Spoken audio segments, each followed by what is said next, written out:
But I want to ask you about your kind of like progression in the classic division, because to me, like, you know, obviously you just got a second place in the Arnold, which was a great showing, right? But before that, I feel like you were underrated many times. Like I feel like, me personally, like I look at your pictures and the routines from the shows, and I'm like, I feel like you should have placed higher. Did you feel like you were a little bit underrated for a few years coming until this year? I mean, maybe slightly, but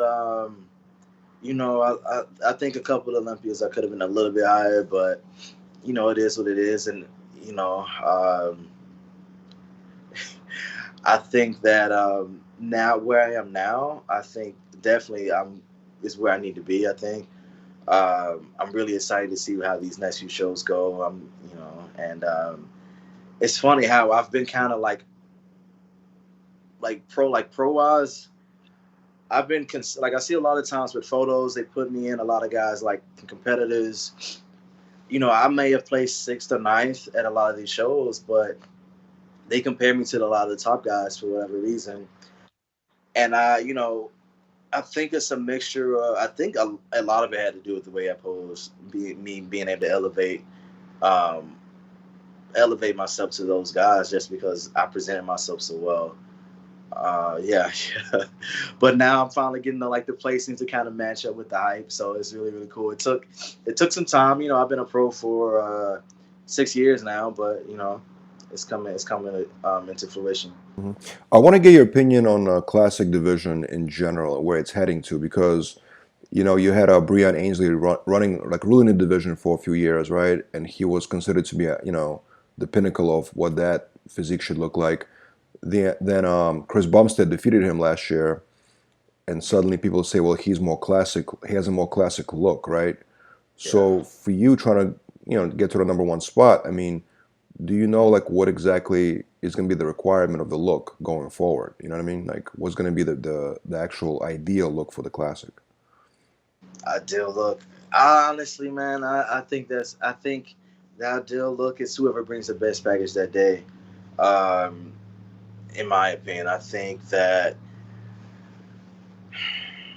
Because if Brian and Chris, they have they both look great, but it's yeah, different physiques. You know what I'm saying? definitely different. Yeah, I thought it was interesting. I love Chris. He's a great guy, great ambassador. I probably would have had Breon winning again just because he's a little bit more balanced. But I will say that the poses Chris does win, he wins them hands down, like not even close. Like the front doubles, the ab and thighs, the vacuum is crazy. So I think that moving forward, um, I think that it's really really tough me not being a judge and me going the opposite way of the judges and what they said, but. Um, I think that Chris will always be one of the top guys, whether he's Miss Olympia or not. I think that just like in the '70s, you saw so many different types of physiques. It's really just depending on what the judges are feeling that year and who brings the best that day. Yeah, because I mean, in the '70s, you had Arnold, you had Serge Nugret, Lou Ferrigno, Franco Colombo, Frank Zane, all very different physiques. Some guys big and tall. Frank Zane a lot slender, more streamlined. Franco Colombo thick and short. All these guys look great in their own, But yeah, yeah, that's my kind of opinion on it. Right. You mentioned the vacuum. Do you think vacuum should be a mandatory thing to do by the classic physique guys? Nah, that nah, I definitely do not. And I'm someone who can do it, so I mean, like, nah, I definitely don't think it should be mandatory. I think if it fits your physique, definitely go for it. But if it doesn't, that doesn't keep you from being classic whatsoever. Not yeah, so nah, I definitely don't think. And if I look back, I would say there's some guys. If you actually do your history and look at the guys in the '70s, not everyone had vacuums. A lot of them did, but not everyone did. Yeah, yeah, I keep hearing the same thing. What about the abs in general? When it comes to getting abs, right? Shredded abs, is it mostly workout, or is it mostly nutrition? It's a mixture. It's depending on what people are trying to accomplish. So like,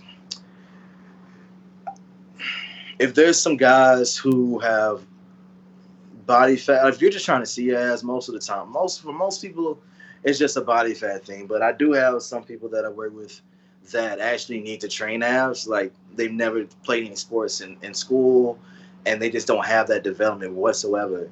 Like even when they're lean, it's just a flat surface, you know. And you see vein, like if you can see veins coming through your abs and you still don't see actual thick abs, then yeah, you need to build them up just like any other muscle. But for most people, including myself and a lot of others, you know, it's just about the diet. And like I think the best way to kind of determine that is get lean. And if you don't like the way your abs look, then you need Start to training. yeah, yeah, yeah.